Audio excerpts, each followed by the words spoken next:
It's January 1972, and Pink Floyd are on tour, performing their new concept, Eclipse, a piece for assorted lunatics. The music had been developed over the previous few months, and a year later would finally be released as Dark Side of the Moon. This early incarnation of Dark Side is notably rougher around the edges and still contains many traces of their ambient, abstract and experimentational side.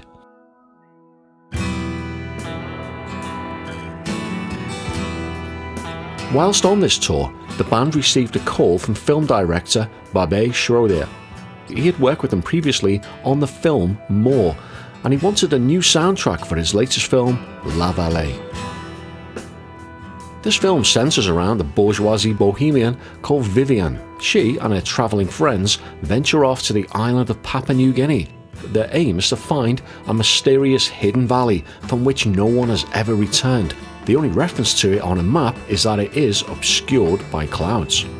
Hoping to collect some rare bird feathers along the way, the group encounter a tribe of natives and gradually absorb themselves into their culture and start to question the true nature of their life and reality itself.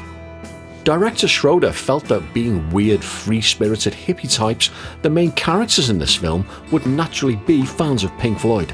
Therefore, he decided to feature the band's music mostly in the background of the film, as if the characters themselves were actually listening to it. Presumably, they had an Obscured by Clouds 8-track cartridge and a portable player to accompany them on their quest.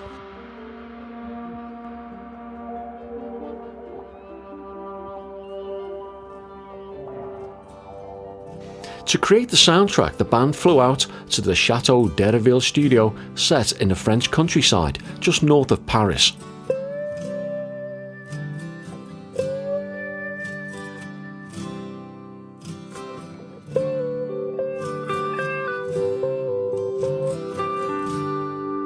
This old mansion house had recently been converted into a studio cum hedonistic hotel, and it was gaining popularity with musicians around this time, most notably Elton John, The Grateful Dead and Gong. Incidentally, Gong band member and Steve Hiller's wife, Miquette Giraudy, features in the La Vallee movie itself. The Chateau Studios were the creation of eccentric French film composer Michel Mann, and he had developed a reputation for late-night parties and drug-fueled excess. However, knowing that they had a Japanese tour in only a few weeks' time, the Floyd kept things strictly business. They awoke early each day and promptly set about writing and recording tracks for Schroeder's new movie, to which they watched a rough cut-off on a huge projection screen.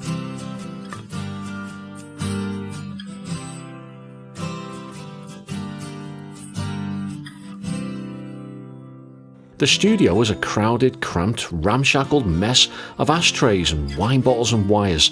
However, sensing that they were on the cusp of mega stardom, the band could unwind and enjoy themselves in France, knowing that they had a near-completed masterpiece in Dark Side of the Moon waiting to be recorded when they returned home to England. Photographs and film from the sessions show a band very much at ease with themselves. This was one of the last times that they were truly a band of brothers, equal in terms of songwriting credits and the overall influence on the music, before the inner rivalries truly set in.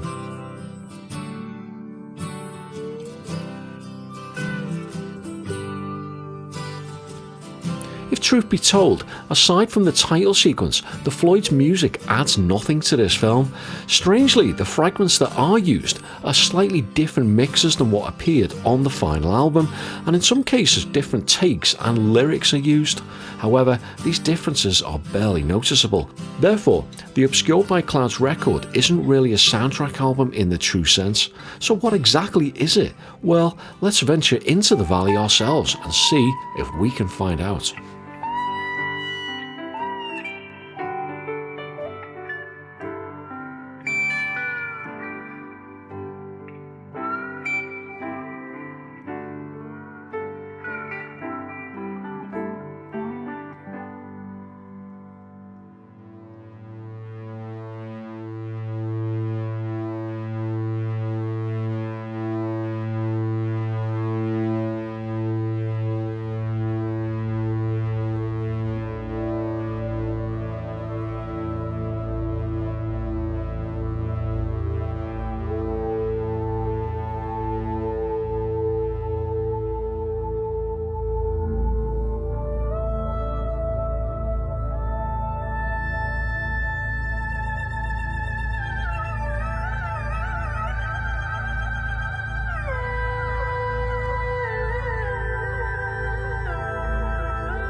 One of the few instances of the band's music actually complementing the film's visuals, the film's opening titles feature an ominous, hypnotic drone that seems to capture the notion of flight and entering the realm of the unknown.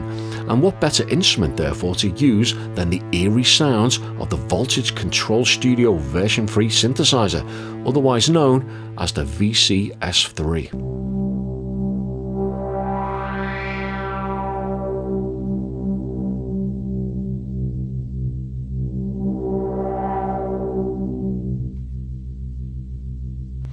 The band were first introduced to the world of electronic music when they met pioneer Delia Derbyshire at the Radiophonic Workshop in 1967. At first they didn't seem too impressed, but some years after this, Derbyshire took David Gilmour to meet the VCS3 inventor Peter Zinoviev, and it was the guitarist who bought a model and brought it back for his bandmates to use on their Metal album. This complex piece of machinery had to be manually wired together to play each note, and initially the Floyd just couldn't figure out how to use it, and it's best for us to have just created the wind sounds and some other simple sound effects that can be found on the Metal album.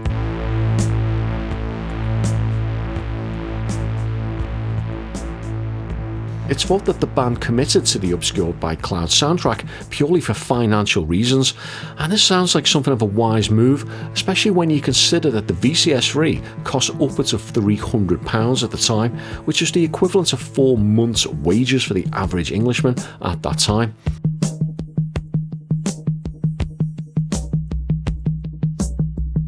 Another innovation that features in the album's opener is believed to be an early form of electronic drum. Now this has been confirmed by Nick Mason, however it's unclear where this instrument came from and there were no actual photographs of it taken during the France recording sessions. It's generally considered that the Moody Blues drummer Graham Edge was the first person to co-invent and actually play electronic drums on record a full year before Mason, so it's possible that they came from him, as Edge's drumming on the Moody Blues 1971 track Procession and Mason's drumming here do sound very similar.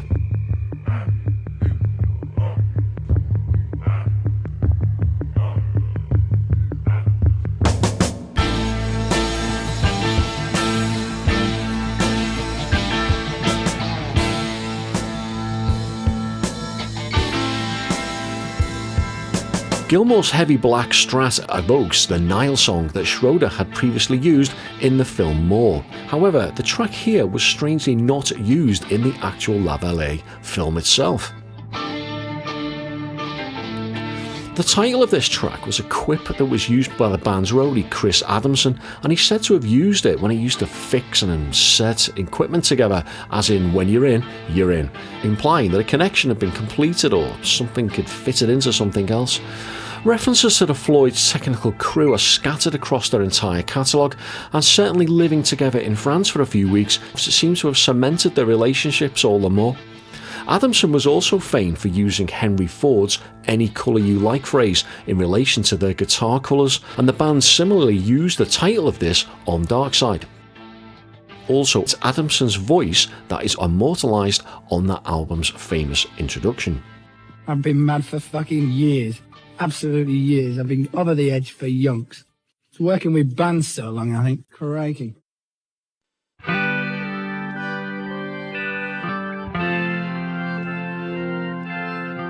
Used as faint background music in the film, the lyrics to this are barely noticeable. However, they do seem to reflect the main character Vivienne and her desire to break with the bonds of her past, her dreaming of a new day, her moving on and changing sides. Magic vision stirring, kindled by and burning, flames rise in her eyes.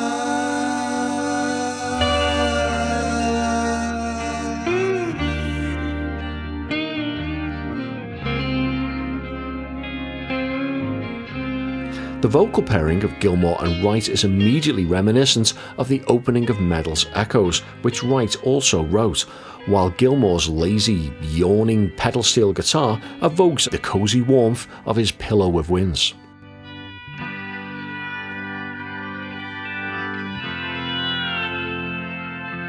classic stoner Floyd, Burning Bridges represents the band at their most relaxed, and with Wright's melody and playing capturing the same wistful, carefree daydreaming that he created with Remember a Day and Summer '68. Wright referenced a liking for country rock in interviews around this time, and this in vogue musical trend very much colours the overall tone of this album.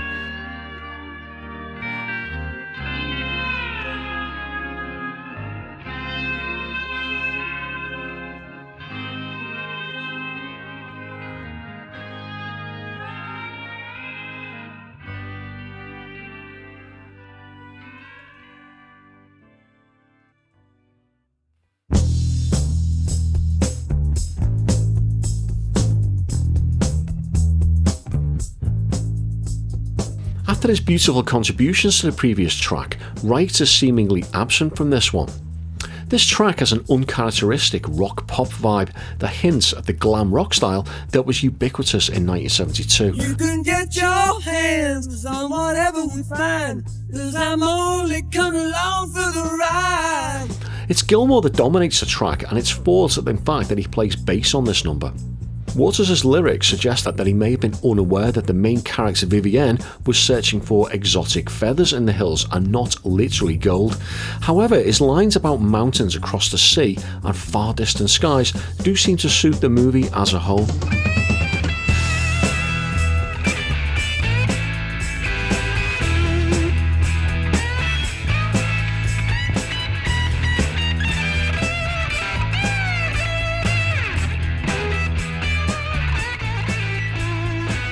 The director, however, unwisely chose to use this intrusive rocker in a late-night scene in which one of Vivienne's travelling companions tries to seduce her, and as such, the song feels slightly out of place and somewhat jarring, as if somehow they couldn't secure the rights to use Let's Get It On or Love to Love You Baby.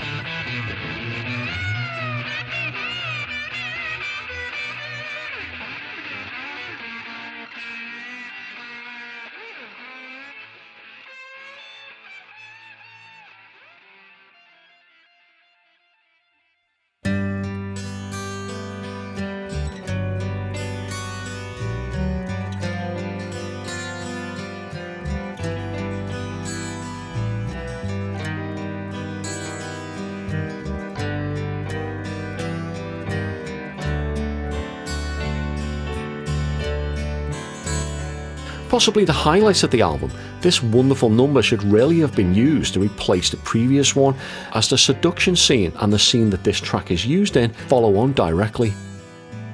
To accompany this song, we see Vivienne and Oliver making out, and the song's gentle romance for once actually complements the film's visuals, which are too graphic to be shown here. Heaven sent the promised land. Looks alright from where I stand, 'cause I'm the man on the outside looking in. The ponderous lyrics reflect Waters' rapidly growing confidence and competence in songwriting. They reveal him starting to look back fondly on things, as if he was leaving one pre-Darkside life behind him and looking ahead in anticipation to the path that lay ahead. The lyrics also seem to reflect the character Vivienne's frame of mind. Like Roger in France, she is also a million miles from home and about to grab the promised land in both hands. Mile after mile, stone after stone, you turn to speak, but you're alone. Million miles from home, you're on your own. Gilmour's relaxed melody evokes the playful warmth of the Beatles' Abbey Road and gels well with the overall country vibe of this album. His lines are delivered through a thoughtful tenderness, and had the words of this been reworked slightly, this track would not have been out of place on Wish You Were Here, and it is deserving of a much higher stature within the band's catalogue. I can't help thinking its relative obscurity is again not helped by the band giving it a somewhat awkward throwaway title.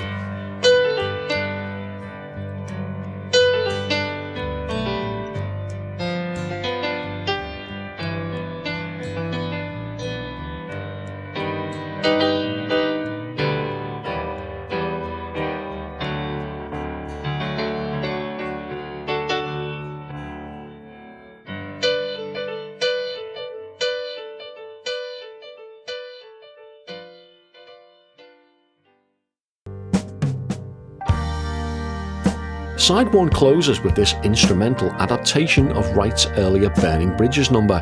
Here, in the absence of Waters' lyrics, Gilmour is giving a co-writing credit, presumably for this slightly overpowering guitar solo. As with much of this album, Mudmen is barely noticeable in the actual movie and is only used for about 5 seconds very faintly just prior to the actual tribe of Mudmen appearing. It's a real shame, as it's an excellent piece of music and one that shows a real confidence in the band's playing. The track floats in and out of our focus with gentle vibraphones and a subtle VCS-free, which add a pleasant symmetry and bookend to the first side of the record.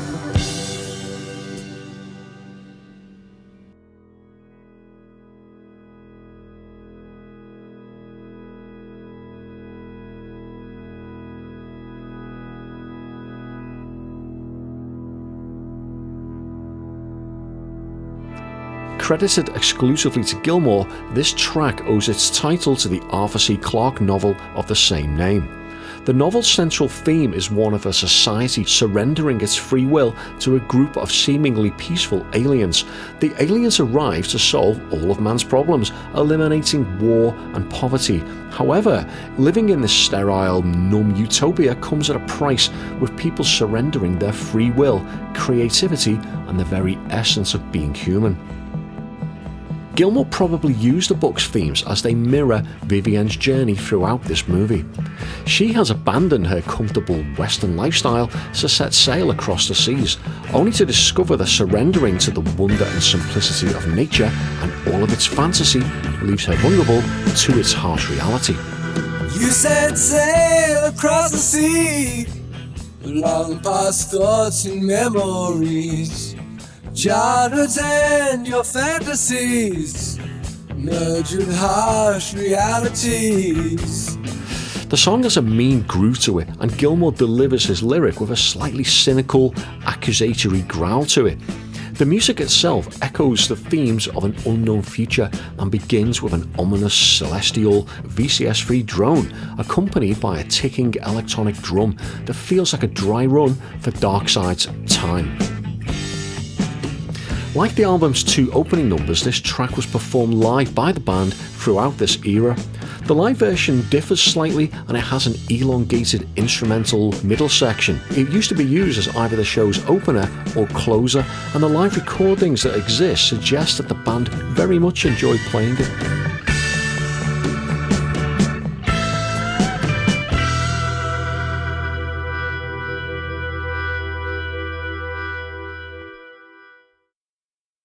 While sounding like a radio-friendly glam rock number, the lyrics to this reveal a more reflective and philosophical side to Waters' writing, and sees him first tackle... actually, it's not the first time he tackled it. It was in Corporal Cluck. Anyway, and sees him tackle for the second time the themes of warfare that would come to dominate much of his future writing. 1, 2, 3, 4. Roger demonstrates his growing capacity to create memorable and meaningful lines. The memories of a man in his old age or the deeds of a man in his prime are as good as anything found in his future writing. Elsewhere, the wartime death of Waters' father is referenced in the line, "Buried like a mole in a foxhole, and I am a dead man's son." However, all of this weighty imagery slightly jars with the song's jaunty, foot-tapping vibe, and at times the song almost comes across like a kind of Monty Python-style spoof. The song's warning about music industry exploitation and being all aboard for the American tours hint at the cynicism that Waters would later unleash with Have a Cigar, although these lyrics appear on the album version only. When used in the film, these lines, which can only be faintly heard, are different. So take my advice and cut yourself a slice and try not to make it too big. Things are hard to grow and I'll tell you cause I know it's better not to make yourself sick. The song bears more than a passing resemblance to Norman Greenbaum's Spirits in the Sky, and perhaps hoping to mirror its success, 3/4 was issued as a single. Now, whilst it did gain some radio airplay in the US, it didn't chart, but it did perhaps pave the way for the similar sounding Money the next year.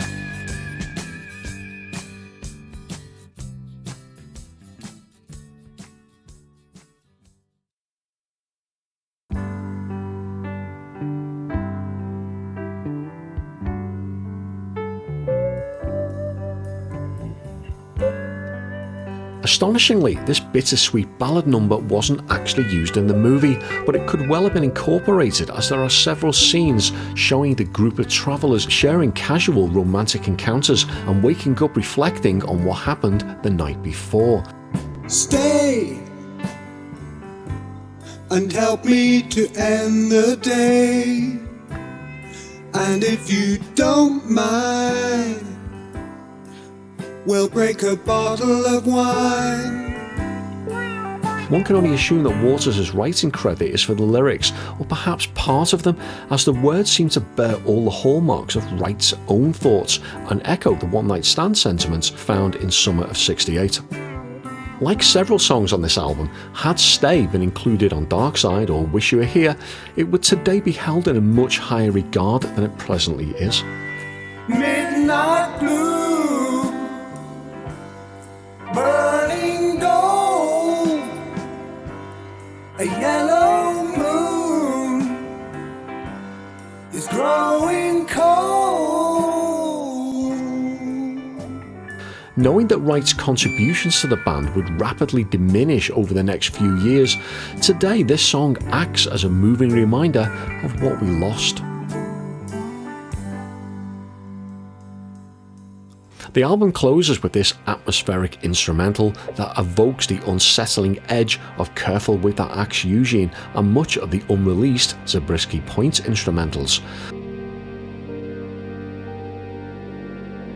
Like much of this album, it showcases the wide range of textures that Richard Wright could bring to this band, and he combines a variety of organ and synth sounds, all complemented by Mason's threatening timpani drums. The song is used at the climax of the film, just as the weary travellers finally conclude, or perhaps truly begin, their journey as they finally lay eyes on the hidden valley. The voices at the end are of the actual Papua New Guinea Mapuga tribesmen, but personally I'd wish they'd just left this off the track and perhaps even altered the sequencing to conclude the album with Stay instead.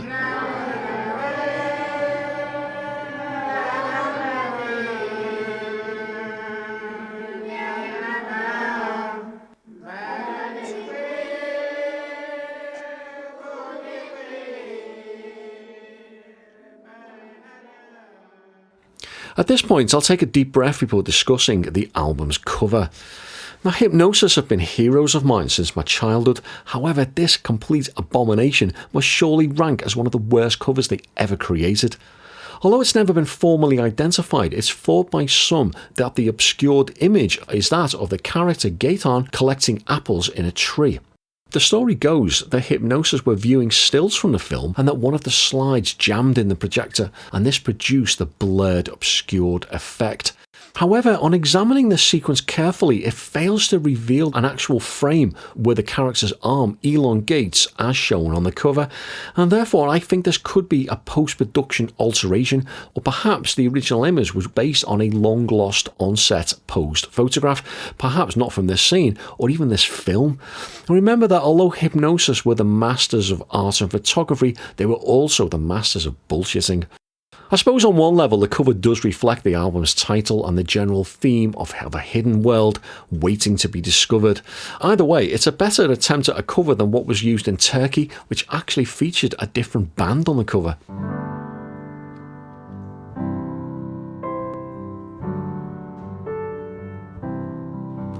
In interviews at the time, the band spoke fondly about this album and have done ever since.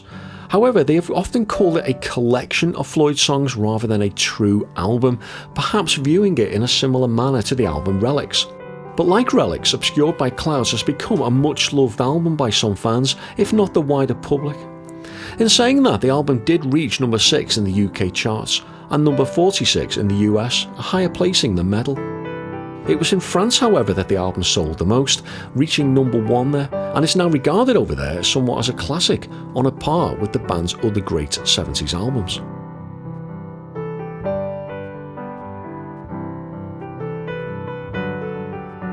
There was a disagreement with the film company over the album's title. They wanted it to call it simply Music from La Vallee after the film, while the band preferred the title Obscured by Clouds, a phrase written on a map seen in the film. I can't help think that the band just wanted to distance themselves from the project once they not only saw how bad the film was, but also on discovering just how little of their music is actually used in it.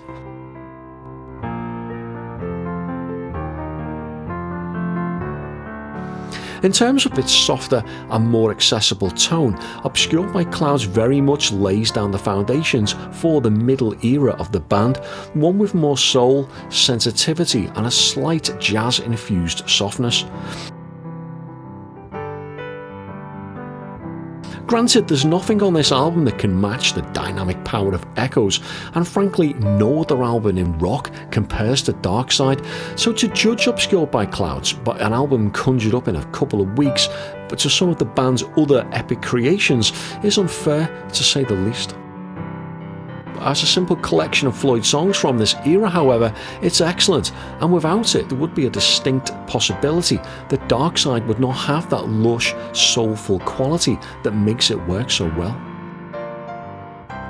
When the band entered the French studios, their working version of Dark Side had a rough and less accessible edge that was softened somewhat when they returned to touring it again, and more so when they actually recorded it.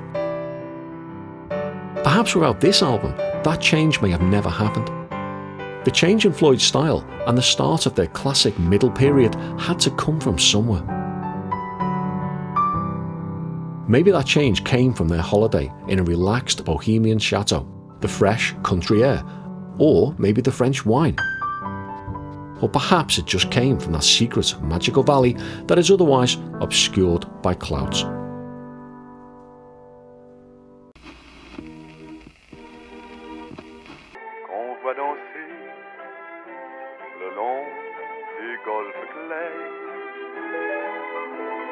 À des reflets d'argent, la mer.